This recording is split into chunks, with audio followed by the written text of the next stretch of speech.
Bismillahirrahmanirrahim. Assalamualaikum warahmatullahi wabarakatuh. Izin memperkenalkan diri, nama saya Mutiara Sri Fauzani dari kelas MG 404 dengan nomor NIM 2202010101081.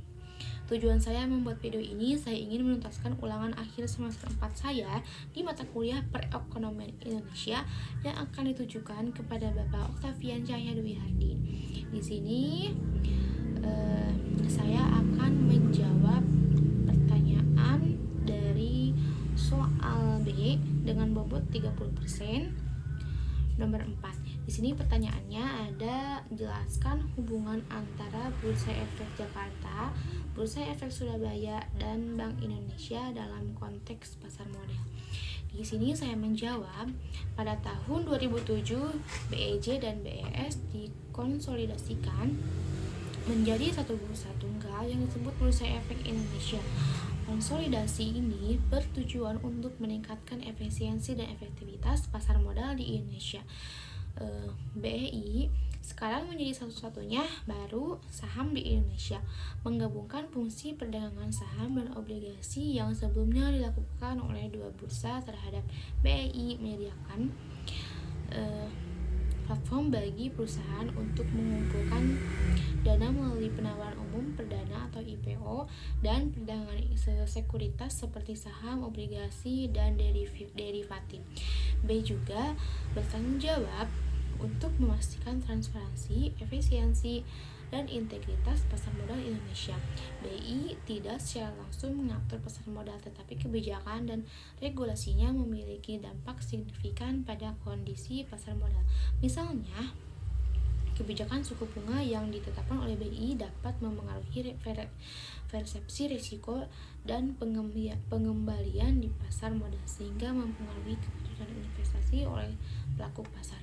Hubungan antara BEJ, BES, dan BI menunjukkan bagaimana integrasi dan koordinasi antara berbagai lembaga keuangan dan pasar dapat menciptakan lingkungan yang lebih stabil, efisiensi bagi investasi dan pertumbuhan ekonomi di Indonesia. Kemudian di sini saya akan menjawab soal C dengan bobot 40%.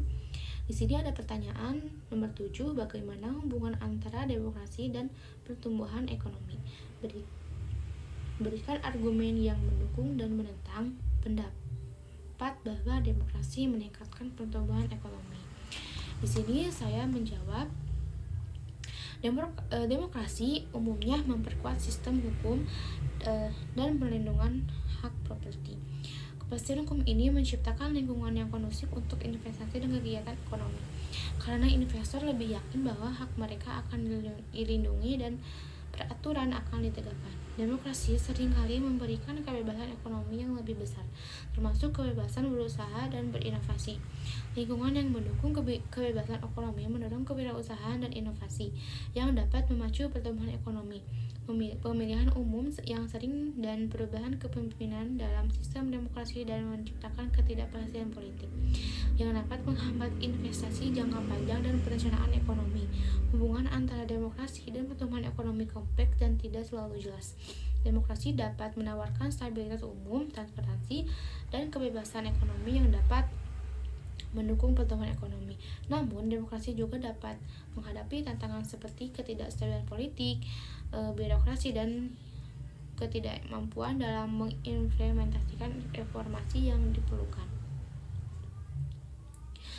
Kemudian di sini saya menjawab lagi yang soal terakhir, masih sama dengan soal C dengan bobot 40%.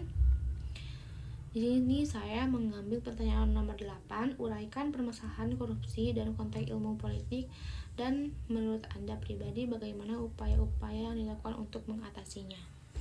Di sini saya menjawab, memperkuat sistem hukum dan peradilan untuk memastikan penegakan hukum yang efektif terhadap praktik korupsi. Ini termasuk pelatihan bagi aparat penegakan hukum dan perbaikan dalam proses pengadilan, mengedukasi masyarakat tentang dampak korupsi dan cara melawannya. Pendidikan ini harus dimulai dari tingkat sekolah hingga masyarakat umum. Kemudian meningkatkan pertukaran informasi dan kerjasama internasional dan menyediakan penuntutan kasus korupsi lintas negara. Menurut saya, upaya untuk mengatasi korupsi memerlukan pendekatan yang holistik dan terkoordinasi. Mengatasi korupsi bukan hanya tanggung jawab pemerintah, tetapi juga melibatkan partisipasi aktif masyarakat, sektor mahasiswa, atau sektor swasta, dan lembaga internasional. Reformasi institusi yang efektif, meningkatkan transparansi, dan pendidikan publik adalah langkah kunci dalam mengurangi korupsi. Mungkin sekian dari saya. Mohon maaf apabila banyak kesalahan. Terima kasih. Wassalamualaikum warahmatullahi wabarakatuh.